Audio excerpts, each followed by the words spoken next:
பிரியமானவர்களே, இயேசு கிறிஸ்துவின் நாமத்தில் உங்களை நான் வாழ்த்துகிறேன். இன்றைக்கு இந்த உலகத்தில் மனிதர்கள் பணம் தான் எல்லாமே, பணமும் பதவி இருந்தால் போதும், அதுக்கு என்ன வேணாலும் ஏமாற்றலாம், யாரை வேணாலும் ஏமாற்றலான்ற நிலைமை இன்றைக்கி உலகத்திலே காணப்படுகிறது. கடைசி காலம் மனுஷர் தற்பிரியராயும் பணப்பிரியராயும் சுகபோக பிரியராக இருப்பாங்க.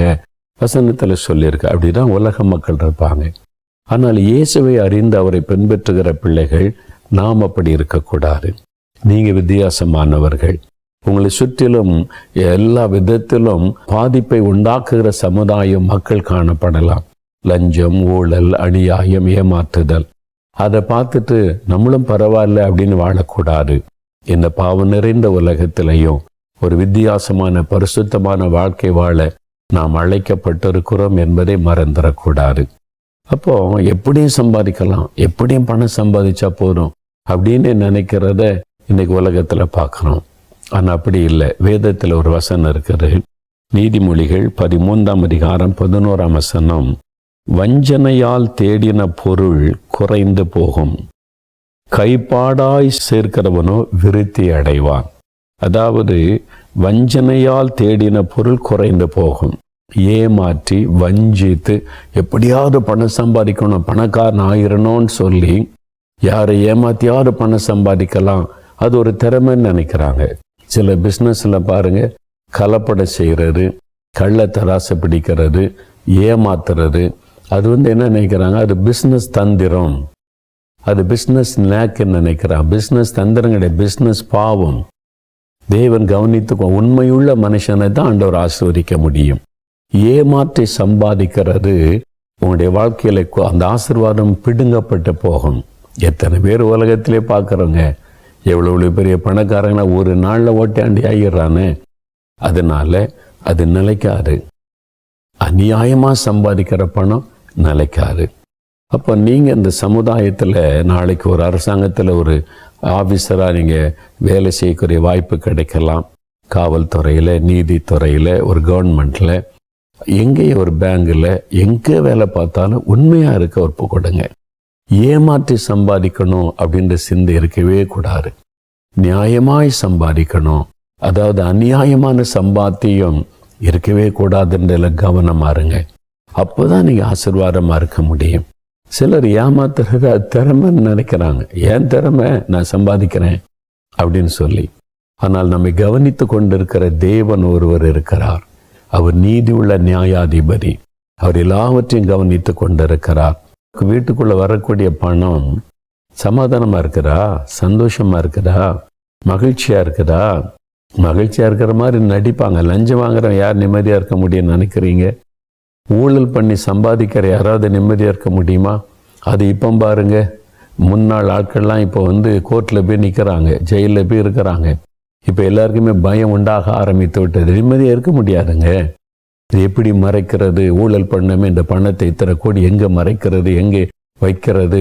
நாளைக்கு வேற ஆட்சி வந்துட்டால் நம்மளை பிடிச்சிருவாங்களோ, நிம்மதி இருக்காது. அதே மாதிரி தான் ஒரு வியாபாரி கலப்படம் பண்ணி பிஸ்னஸ் பண்ணி சம்பாதிக்கிறீங்களா, தெரிஞ்சிருமோ, வெளியே தெரிஞ்சிருமோ, மாட்டிக்கிடுவோமோ, பயம். அப்போ யாருக்கு லஞ்சம் கொடுக்கறது? நீங்கள் நியாயமாக நடந்தால் யாருக்கும் பயப்பட தேவையில்லை.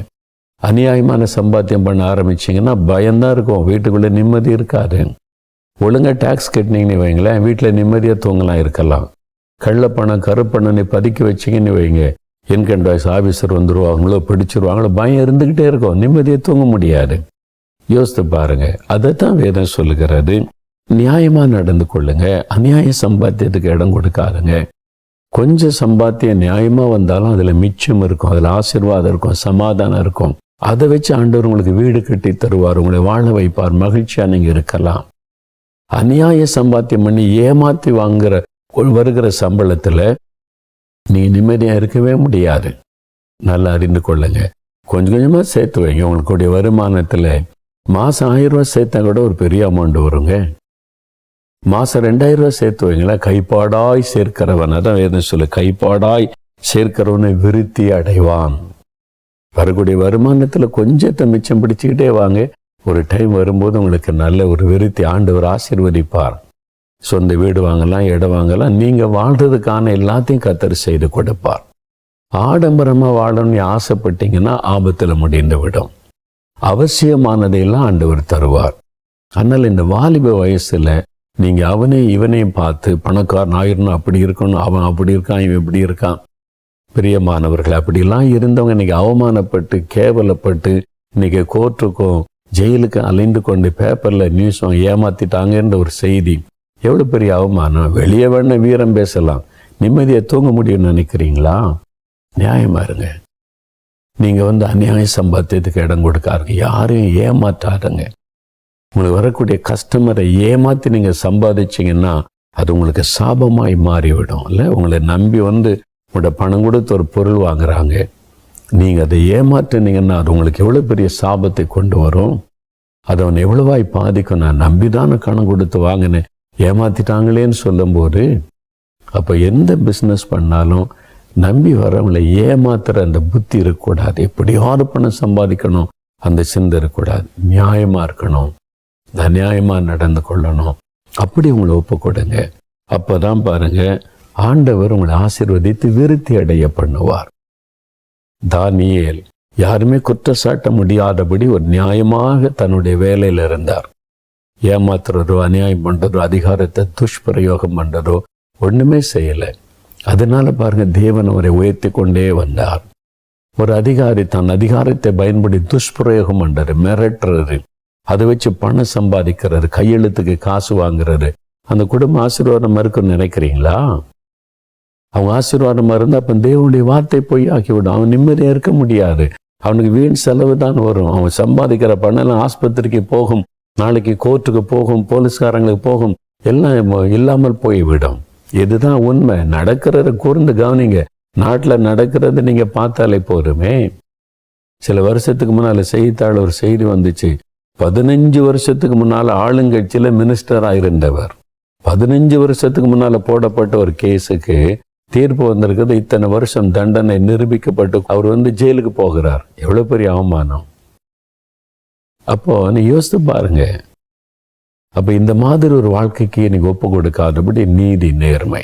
நான் இப்படிதான் இருப்பேன், ஆண்டவருக்கு பிரியமா தான் இருப்பேன், என்னை தேவன் கவனிக்கிறார், லஞ்சம் வாங்க மாட்டேன், அநியாய சம்பாத்தியம் பண்ண மாட்டேன், அநீதியான சம்பாத்தியத்தை கொடுக்க மாட்டேன், நியாயமான சம்பாத்தியம், அதை எனக்கு ஆண்டவர் ஆசீர்வதித்து கொடுத்தா போதும். இந்த மனநிலைமைக்கு உங்களை ஒப்பு கொடுங்க. ஆண்டவரே, நான் எதிர்காலத்துல நான் எங்க இருந்தாலும் என்ன நிலைமையில வச்சிருந்தாலும் நான் நீதி நேர்மையா நடந்து ஆண்டவர் அநியாய சம்பாத்தியத்துக்கு இடம் கொடுக்க மாட்டேன்னு ஒப்பு கொடுங்க. கர்த்தர் ஆசீர்வதிப்பார்.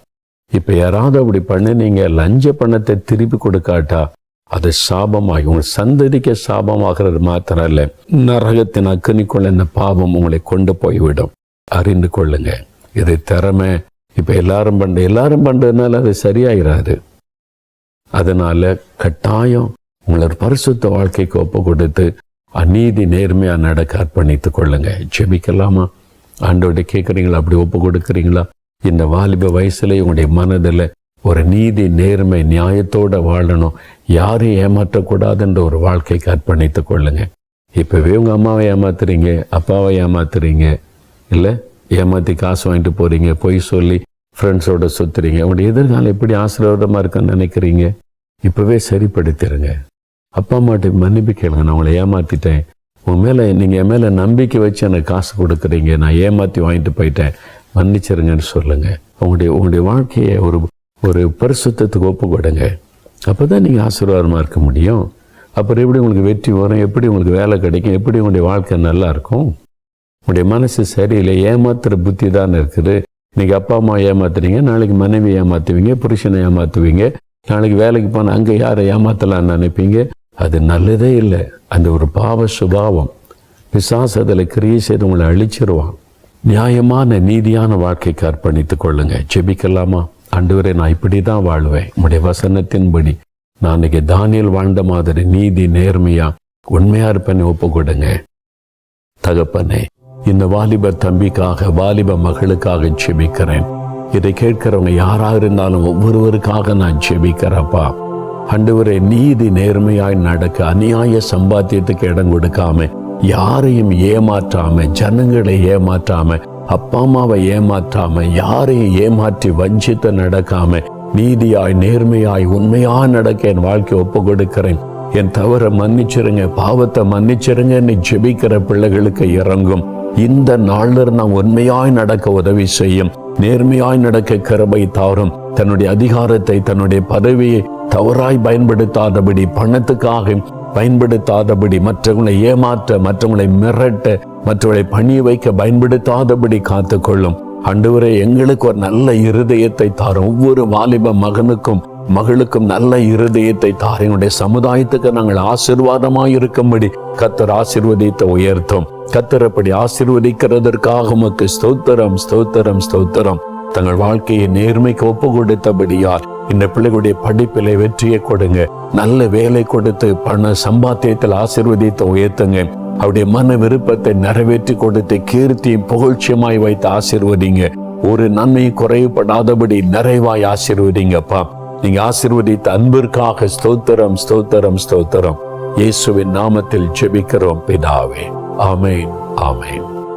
பிரியமானவர்களே, ஆண்டவருடைய வசனத்தை எப்பவுமே மனசுல பதித்துக் கொள்ளுங்க.